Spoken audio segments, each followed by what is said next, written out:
Welcome to Startup Knockout. I'm your host, Timo Higgs. Today on Startup Knockout Contenders, we have Sven Köppel from Anabrid Technologies. So this is kind of an interesting one. They're creating an analog computer on a chip. So apparently, analog never went away, and it's actually a fairly useful technology, even though everything's got to be digital nowadays. But Sven is going to tell us why. Sven, thanks so much for coming on the show. Thank you for introducing. And exactly, so the catchy thing about our company, our startup, actually that we have this analog written on front of everything. And whenever you talk to people, analog rises connection with things from the past, obviously, because in particular in Germany, everybody's talking about digitalization and the digital future. And so what we are doing is computing with analog currents, analog voltages. So we really doing something which is seems to be outdated, but has interesting properties. So it's very fast, it's very energy saving, it's also very secure in terms of IT security. And we are bridging the world of analog electronics and the digital world. That's really interesting. So you had described it to me just now as an analog computer on a chip. And the analog part of it, you're saying this helps with security. How does this help with security? So you can think of analog computing a bit like quantum computing. So quantum computing is one of these, well, it's part of a buzzword seen these days, but it's also a very different paradigm of computing. So it's really that the way how you use and are confronted with a quantum computer is not the same as with a laptop you're doing today. So you will probably most certainly not run Microsoft Word on your quantum computer, and the same applies with analog computing.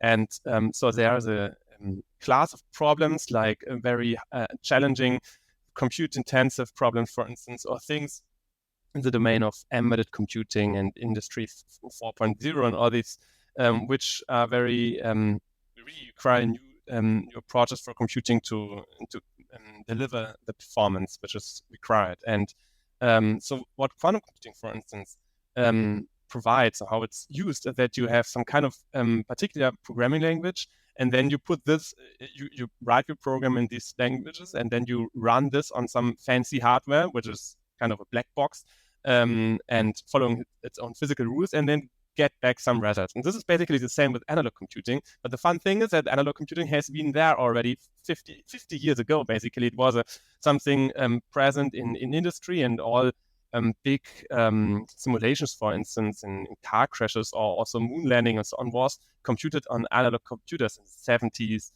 But then in the 80s, this technology was basically overtook by digital microprocessors. So, and what we want to revive is what kind of performance was there back in these days, and how this can be brought to the future.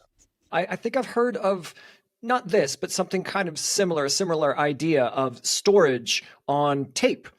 Like a long time ago, we didn't have hard drives. We had kind of tape, and there are a lot of large companies that are backing up their information onto tape now because it lasts longer and it's more secure and you can't hack it. But I'm wondering, can you give us kind of a use case for your technology? Where would your tech be used? Yeah, so as I said, there's a certain class of problems, and for instance, if you think of optimization problems in terms of how to route, for instance, you think of Google Maps, right? And you want to find the quickest route from Berlin to Munich, for instance. This is something which looks like a solved problem, and in particular is you can do it on your mobile phone. But these problems, they scale very badly. That means if you have larger and larger routes and you want to find a route from Moscow to Los Angeles or so, things run considerably longer. I think it's given the size of, as I said, this is a solved problem in particular, it is not really perceptible, but you can actually play around with this and see that it takes like a second longer on your mobile phone. But these problems also exist in the large, for instance, in terms of drug design, or where you really have a huge number of opportunities, how your proteins can fold, and how you can model some particular new drug. And this was used, for instance, 2 years ago during the COVID pandemic, where high performance computing really enabled scientists to develop this new vaccine against COVID. So it's something with an urgent need to have more computing power. And this is something which can map ideally on new computing paradigms such as analog computing.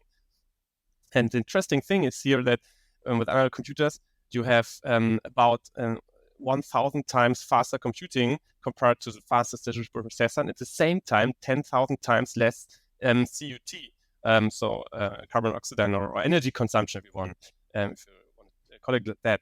So it's really orders of magnitude beyond what can be achieved with current digital hardware. So you're saying analog computing can be faster and takes less energy, is that right? Exactly.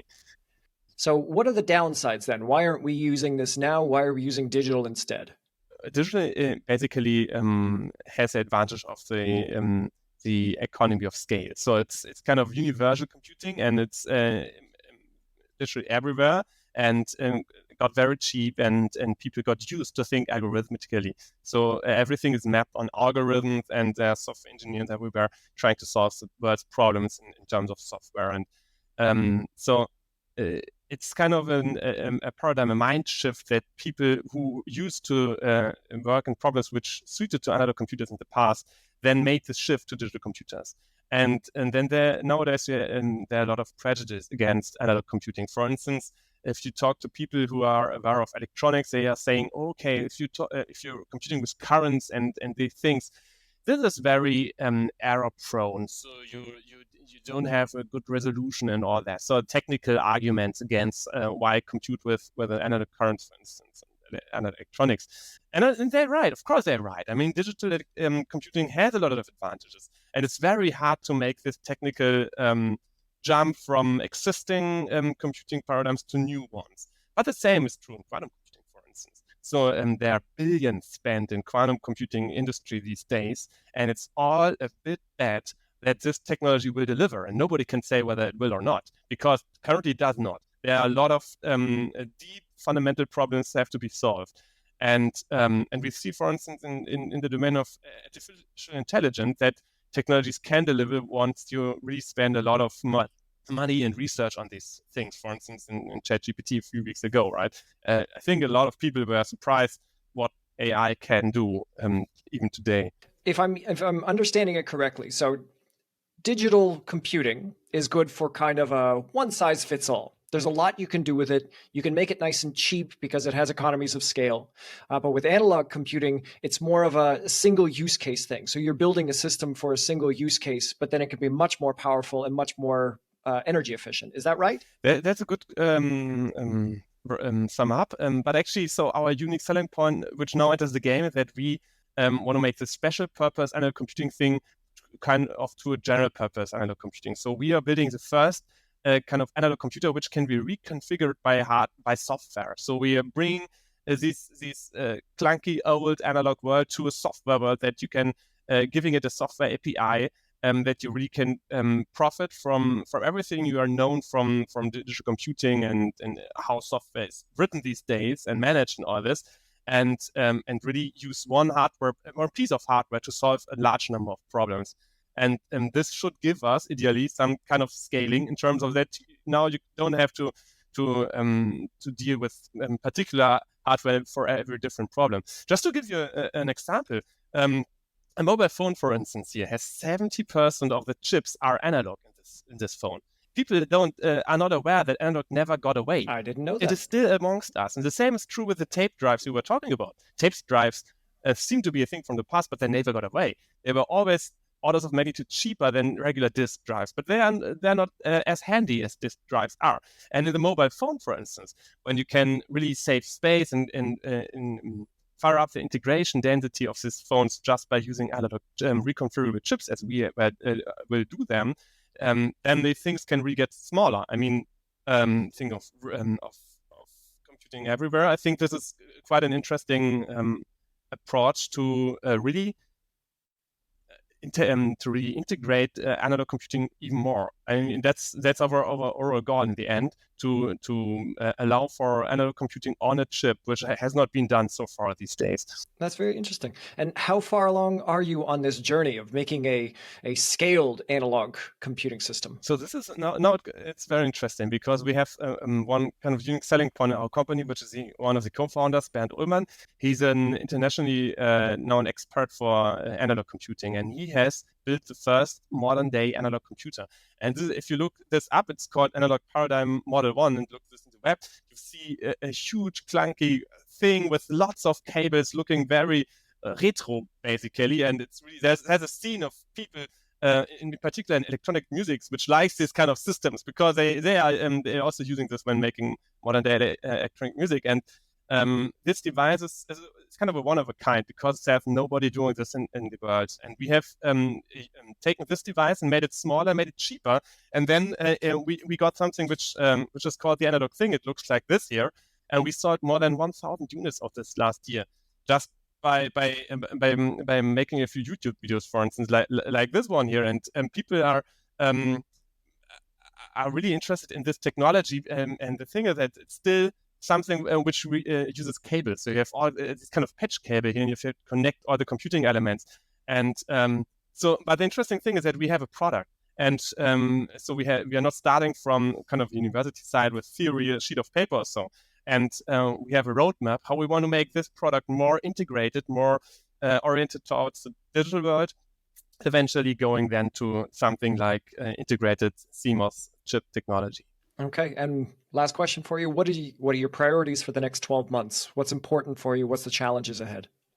So we're really in the stage of growth. So we're hiring a lot of people.